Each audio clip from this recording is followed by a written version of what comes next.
Hello everyone, आप सभी का स्वागत है कोविड सोसाइटी यूट्यूब चैनल में। और आज का वीडियो में हम देखेंगे कि किसी कोई हम गिवन कोड की हम टाइम कॉम्प्लेक्सिटी कैसे निकालेंगे। इसके पहले वाले में मैंने आपको टाइम कॉम्प्लेक्सिटी का एक बेसिक बता दिया था कि टाइम कॉम्प्लेक्सिटी होती क्या है, किस टाइप के हम लोग एसिम्प्टोटिक नोटेशंस यूज़ करते हैं। ओके, तो ये सारी चीज़ें मैंने आपकी कवर करा दी थी इसके पहले वाले वीडियोज़ में। अभी हम ये देखेंगे मेन जो हमारा टॉपिक है या जो मोस्ट इंपॉर्टेंट टॉपिक है हमारा टाइम कॉम्प्लेक्सिटी का। आपको क्वेश्चन कैसे आएंगे, तो आपको एक कोड दे देंगे, उस आपको बोला जाएगा उस कोड की आपको टाइम कॉम्प्लेक्सिटी निकालना है। ठीक है, तो वो कैसे निकालेंगे, तो वो मैं आपको आज बताऊंगा कि आप किस तरह से किसी कोड की टाइम कॉम्प्लेक्सिटी निकाल सकते हो। और ये जो चीज़ है ना टाइम कॉम्प्लेक्सिटी वाली, ये आपको बहुत फायदा करेगी जब आप कॉम्पिटिटिव कोडिंग करोगे या फिर आप डेवलपमेंट साइड भी अगर जाओगे तो भी आपको ये बहुत फायदा करेगा। ओके, तो ये इसको आप हर जगह यूज़ कर सकते हो, सिर्फ गेट के लिए ये ज़रूरी नहीं है। तो बिना टाइम वेस्ट कर स्टार्ट करते हैं। तो हम देखेंगे तीन क्लासेस के लिए टाइम कॉम्प्लेक्सिटी, तीन क्लासेस के लिए देखेंगे, जिसमें पहली है हमारी सिक्वेंशियल कोड, दूसरा इटरेटिव कोड एंड तीसरा रिकर्सिव कोड। सिक्वेंशियल कोड वो रहता है जिसके अंदर आपका और जो टाइम कॉम्प्लेक्सिटी रहती है ऑर्डर वन रहती है। कैसे रहती है, तो आपको अगर कोड मालूम है n=1 प्रिंट n, अगर इस तरह का कोड है तो ये जो है ये सिक्वेंशियल कोड कहलाता है।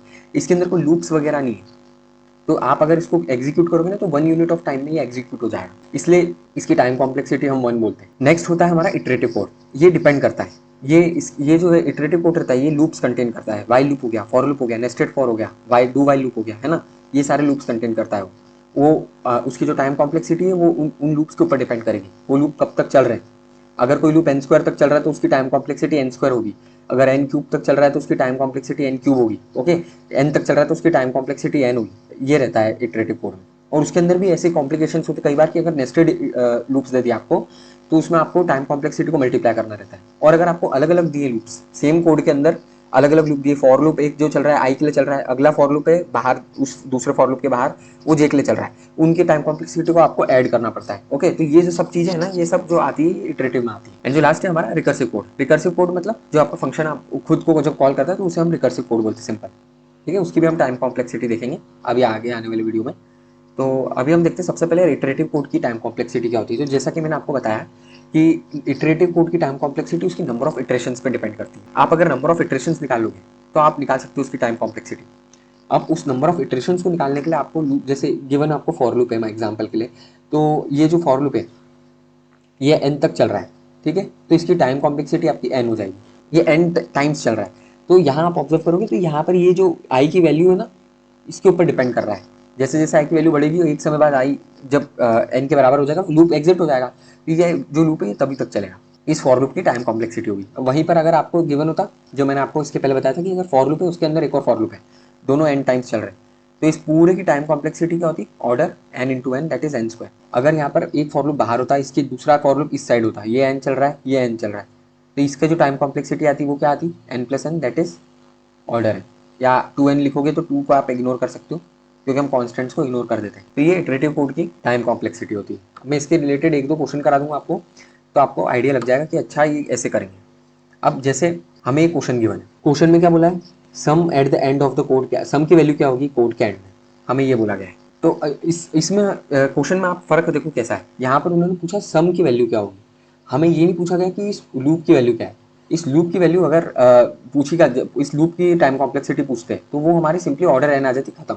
बट सम की वैल्यू पूछी गई है तो हमें इसको रन करना पड़ेगा एक एक वैल्यू के लिए और फिर एक जनरलाइज्ड फॉर्म निकालना पड़ेगा। तो जो मैंने यहाँ पर कराया आप देखोगे, अगर मैं i=1 है तो सम क्या होगा 0+1। ठीक है, तो सम मेरा नया सम क्या हो गया, s=, पहले 0 था चेंज होके s=0+1 हो गया। बाद में एक और बार रन करा मैंने i=2 के लिए, फिर क्या हो गया s=0+1+2 और सम की i की वैल्यू होगी 3। फिर s= क्या हो जाएगा, s= क्या होगा 0+1+2+3। ओके, ऐसे करते करते आप अगर इसको देखोगे तो ये क्या s की वैल्यू क्या आ जाएगी 0+1+2+3 प्लस अप टू n। और अगर 0 से n तक का सम बोला है तो आप आराम से निकाल सकते हो। ये 0 को तो इग्नोर कर दो क्योंकि 0 की वैल्यू नहीं होती, तो 1 से n तक का सम होता है n+1/2। ये आप एपीजीपी जब पढ़ा होगा ना तब आपने पढ़ा होगा इसको। अगर आप इसको करोगे तो इसके बाद में अगर आप निकालोगे तो सम की जो फाइनल वैल्यू आएगी जो पूछी गई है वो होगी हमारी square/2 + n/2। और उसमें भी अगर उसकी टाइम कॉम्प्लेक्सिटी पूछ ली कि सम का टाइम कॉम्प्लेक्सिटी क्या लग रही है, ये आपकी चेंज होके यहाँ से n हट जाएगा और सिर्फ n² रहेगा, n²/2 भी नहीं रहेगा, n² रहेगा। तो टाइम कॉम्प्लेक्सिटी आपकी उस वेरिएबल सम की n² हो गई। और अगर एग्जैक्ट वैल्यू पूछी है उसकी तो ये इसके बराबर होगी n² + n/2। ठीक है, तो इस तरह से आपको इन क्वेश्चंस को करना है। इसके अलावा मैंने और भी क्वेश्चंस दिए हैं प्रैक्टिस के लिए, नीचे आप देख सकते हो। सिमिलर क्वेश्चन है, फर्क नहीं है। अगर थोड़ा अलग क्वेश्चन होगा तो मैं उसको सॉल्व करूंगा। अभी हम नेक्स्ट देखते हैं कॉम्प्लेक्सिटी ऑफ नेस्टेड लूप अगर हम कैसे निकालेंगे। तो ये इटरेटिव का ही पार्ट है। इसमें क्या होगा, तो देखो आपके पास दो लूप रहेंगे। पहला लूप आपका चल रहा है n टाइम्स, दूसरा लूप चल रहा है n टाइम्स। अब आपका जो फाइनल वैल्यू आएगी वो कितनी हो जाएगी, जो मैंने आपको बताया था n इंटू एन। ये आ गया आपका final value order n square. ये तो सिंपल कोड था। कभी कभार ऐसा होता है कि आपको दे दिया for loop for i equal to 0 से या 1 से चल रहा है i less than equal to n तक एंड आई प्लस प्लस, और उसके अंदर एक फॉर लूप है for j equal to i. ये आई से चल रहा है, ये जो j वाला लूप है ये आई से चल रहा है, और ये चलेगा कब तक, मान लो आई तक n तक चल रहा है या, और इसके आगे आपका जे प्लस प्लस हो रहा है। तो अब इसकी आपको टाइम कॉम्प्लेक्सिटी निकालना है, तो वो कैसे निकालोगे, है ना। तो वो वाले जो क्वेश्चन है, इन क्वेश्चंस को करने के लिए हमें दो दो चीजें साथ में चलाना पड़ेगी। पहले हम क्या करेंगे, आई इक्वल टू 1 रखा। आई जो मेरा बाहर वाला लूप है वो तो n टाइम्स चल रहा है। अब जब आई इक्वल टू 1 था तब मेरा j कितनी बार चल रहा था, 1 से लेकर n तक, है ना, n टाइम्स चल रहा था। फिर आई इक्वल टू 2 हुआ तो कितनी बार चला j, n माइनस 1 टाइम्स चला। आई इक्वल टू 3 हुआ तो कितनी बार चला, आई n माइनस 2 टाइम्स चला। अब जैसे जैसे आई बढ़ेगा, आई आखिरी में आ जाएगा n, तो ये हमारा आई n टाइम्स चला। यहाँ पर j कितना चल रहा है, यहाँ पर j 1 टाइम चलेगा। अगर आप देखो तो ये तो आपकी ये n टाइम्स चला, इसको मैंने मल्टीप्लाई कर दिया, ये कितनी बार चला, ये n into n minus 1 into n minus 2 ऐसे चलते जाएगा।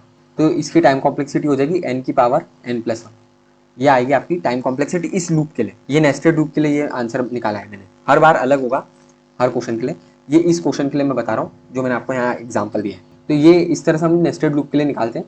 नेक्स्ट है हमारा रिकर्सिव कोड के लिए, complexity of a recursive code. अगर मुझे रिकर्सिव कोड की कॉम्प्लेक्सिटी निकालनी है तो मुझे उसके लिए उसका रिकरेंस रिलेशन लिखना पड़ेगा, जो मैं आपको आने वाले वीडियोस में बताऊंगा कैसे हम लोग रिकरेंस रिलेशन लिख सकते हैं और कैसे वो गिवन रिकरेंस रिलेशन को हम सॉल्व कर सकते हैं। उसकी कुछ मेथड्स होती हैं वो मैं आपको बताऊंगा।